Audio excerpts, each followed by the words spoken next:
Well, thank you so much, Raelyn, for coming today and doing this podcast with us. I'm so glad for you to be here. We just have a couple questions and just want to know about you a little bit more. Okay. We just want to tell us a little bit more about you, and maybe tell us a little bit about like your favorite childhood memory or something like that. Okay. Favorite childhood memory?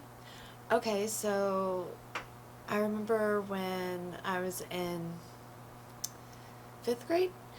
I went to Davidson Academy. It was a private school, and we did Grandparents' Day. So we would write letters. So I guess the whole lesson of it was learning to write letters and send them out. That was the lesson, I guess. But you would send out these formal invitations to your grandparents and invite them to Grandparents' Day. And then your grandparents would come, and you'd have brunch with them in the class with everyone there. And every year I would send out... I remember I had like 6 sets of grandparents because my grandparents were like divorced, and then there were step-grandparents and all these things. Yeah. But so I always had the most that I was writing out. Oh, gosh. Every year. But 5th grade year was very special because my grandpa, Raelyn Nelson, came. He happened to be coming through Nashville, so he came to Grandparents' Day. And at the time, it didn't, like, I look back on it now, and it seems way cooler than it did then. Right. Because that was just your grandpa, right? Yeah. To you were just a little girl. And I knew it was cool that he was there because he had never been able to come before. Yeah. But he sat there and signed autographs and took pictures with everybody's grandparents there for hours and hours. And I remember being like, I just want to go on the bus and this is boring. Right. You know? Yeah. So, that's so and then I was amazing. excited about the show because I knew there was a show that he was coming to in town, and everything. We were going to go to that night. Because literally all I wanted to do was play on the bus. Oh my gosh, yeah.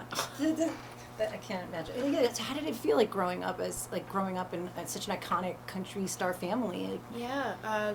Well, he was already famous when I was, born. Yeah. So it just kind of always was. The first time I remember realizing that he was uber famous was we were all sitting down at dinner, and all of a sudden this swarm of people just swarmed him, and he got up very slowly, and his security came in and walked him away. And I remember my dad picking me up and holding me close, and everybody a little tense and stressed. Yeah. I knew like things were happy and we were all eating, and then all of a sudden it was very scary. Yeah, that's so terrifying. That's when I knew things were different with him. Yeah. Than anyone else. And other than that, he just played shows, and we went to them. Yeah. There were a lot of people there. I mean, Yeah, that's awesome. So there's obviously a lot of music in your family. Did you always want to be a musician, or did you ever have any other things that you wanted to do, or is that always what you wanted to do in your life? Yeah, I wanted to be a singer like him because I thought it was the coolest job ever. Of course. That tour bus I always wanted. Still haven't got there yet, but maybe. Absolutely. I've always been a lover of comedy, and just losing my dad at a young age taught me to make everything funny, or I taught myself how to make everything funny. So it's just not sad all the time, You just want to think about. I feel like I've thought about the sad enough, given it enough thoughts that I just try not to think about the sad and just make everything funny. I think that's the true basis of any true comedian. To be honest with you, we pull through our pain, right? That's what's funny. That's what's funny. Unfortunately, but that's how we cope, right? Yeah. So I think it's great as artists that we get to explore our emotions through our art, and even through comedy and music, it kind of works out that way. So it's beautiful that you get to do both. I know, it is cool. So let's see. Can you give me 3 people besides your grandfather that you would consider the most influential in your life? My mom, for sure. My mom and her and I are real tight. We've always have been. She got out of her marriage with my dad and then got us away, and just always tried to keep me a normal childhood, but at the same time still kept me in touch with the Nelson family after he passed, so that I could have a relationship with them as an adult too. That's amazing. So my mom's amazing.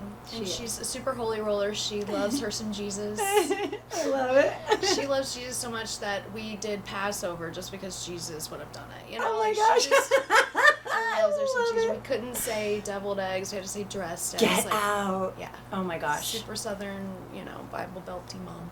Yeah. But she's way cooler and chill now. A little more open-minded now that I'm an adult. But definitely as a kid, she was trying to. Yeah, absolutely. Putting those good values in ya, right? Yeah, absolutely. That's like what a good mom should do. Did you say 3 influential Yeah, people? give me a couple more. Because my mom is the a main big one. I guess like I should also say as a collective of them too, like maybe my children, because I didn't have the guts to do anything on stage until I had them. I hear you. Yeah. I had twins first, so it was very overwhelming at the time. I was a young mom.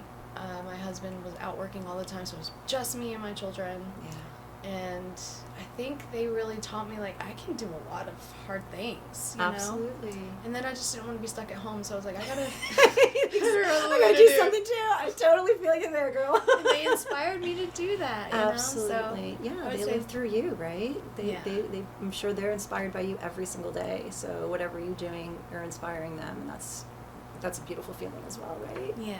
I love that. Let's see.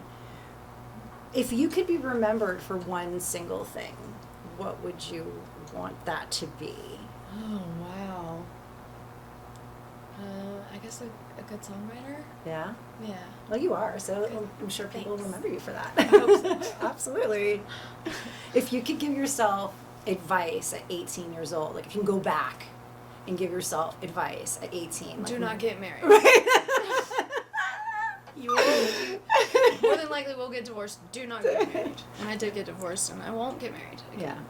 Yeah. I mean, never say never, because I know that just kind of puts stuff out into the universe where it's like, Right. yeah. But I have no desire to get married. Yeah. You gotta do what makes you feel right. That's it. Yeah, follow your heart, of course. You know, Yeah. which, but I don't know. I hear you, girl. What advice would you give yourself? I'm just curious. At 18? Yeah. Listen to your gut and don't listen to men. Okay. Yeah. Yeah. Because there's a lot of, at 18, I started younger at 14. I had a lot of older men helping me with jobs and work and stuff like that. And giving yourself up to older men for work, thinking that that's all you're going to get, is completely blindsiding. Mm-hmm. So I think, especially now, it's beautiful because, you know, with all this, people are talking about these kinds of things, but at that time it was a lot different for me. Yeah. So I think that would probably be mine. Good one. Yeah. That's a good one. Let's see. Okay. This is a little bit like, what would you consider your biggest failure and why? Like, what would you think of, like, something that you said to yourself, oh my gosh, I shouldn't have done that. Like, it could just be like in career-wise, it could be in your life, Yeah. it could be anything. I wish I hadn't. I did date someone after my husband, and I wish I hadn't done that. It just. That's mine too. It's always men, right? It's always men. It always ends up being men. It made me realize I don't want to do that as a mom, a single mom. I just want to wait till they're grown up, and Yeah. that it's a very broad reason why, not as specific to that person necessarily. But you know, just shouldn't have done it. Just should have kept being friends, and because you know, it ended up just ruining a friendship. Yeah. Honestly. Yeah, I hear Yeah, you. we should have just been friends. So, Yeah. you know. And you live and learn, right? You Yep. live and learn. You are great with your podcast. You have so many podcasts that you listen to. What are 2 podcasts that you can give my listeners, our listeners here, that you would recommend? Besides this one? Yes, besides this one, of course. Okay, so, well, I always listen to Nikki Glaser podcast. She's great. She's top. Yeah, you know, after you, she's my favorite I love comedian. you. Thank you. And let's see, I listen to so many. I listen to all of them, Yeah. honestly. Okay, let's start with Mondays. I always watch 2 Bears, 1 Cave with Tom Segura. Yes, and yes, Bert Kreischer. yes. They're so funny. And Kill Tony's later on that evening, Yeah. too. Bad Friends comes out that day with Santino and Bobby Lee. Monday's always a fun day. Bobby Lee's great. Tim Dillon's podcast is great, too. It's kind of gone a little downhill since he got rid of Ben, but he's coming back around, I think. He's wrangling it up. And I love Brian Callen. He's a good friend of mine and just real supportive. And Ryan that's Sickler's awesome. a good friend and also supportive, too. So He's great. love both of their Yeah, podcasts. and I love Ryan's laugh. You cannot not laugh when you hear Yeah. Ryan's laugh, right? You're like, it's Yes. just, it's contagious. I get so excited when I make him laugh like that. I'm like, Yeah, I'm doing it. I love